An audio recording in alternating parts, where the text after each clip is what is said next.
The actual process of donating itself, I was on the pill already, the contraceptive pill, and I had to start taking some nasal sprays. So every day I'd spray one side of my nose and then the other. And this stopped my ovaries going into overdrive. It kind of like quietened them down. And then once I'd done that for 2 weeks, I started taking hormonal injections in my tummy, kind of around here. And they were every morning for about 2 weeks. And I was a bit worried about those because I'm a bit needle phobic. I can't really have injections in my arm. But they were absolutely fine. It's like a tiny little needle, and it's like in a pen, a bit like an EpiPen that diabetic people use. So it was really simple. The risk of egg donation are twofold. One is OHSS, which is ovarian hyperstimulation syndrome, and the other one's the risk of infection.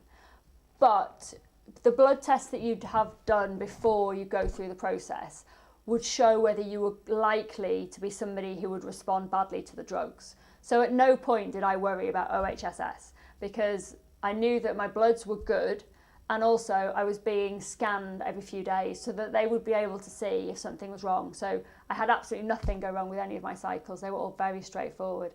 Didn't suffer any pain or any complications. The only other risk is the risk of infection because you're passing a fine needle in and out of the ovary, and I've never had any problems on the back of that either. Donors, both egg and sperm donors, have been able to get full compensation for travel expenses and childcare costs and a loss of earnings that are provable. So you'd have to take evidence of where you work and how much you get paid and your expenses, like your receipts for the train or whatever, and they'd get reimbursed by the clinic.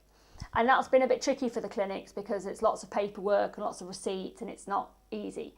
So as of April the 1st, in about 2 weeks' time, the law's changing so that every egg donor will have a pot of money set aside and any expenses will come out of that money. So the pot of money is going to be £750, and then each time they go to the clinic and they have their train tickets, the money would be taken out of that pot.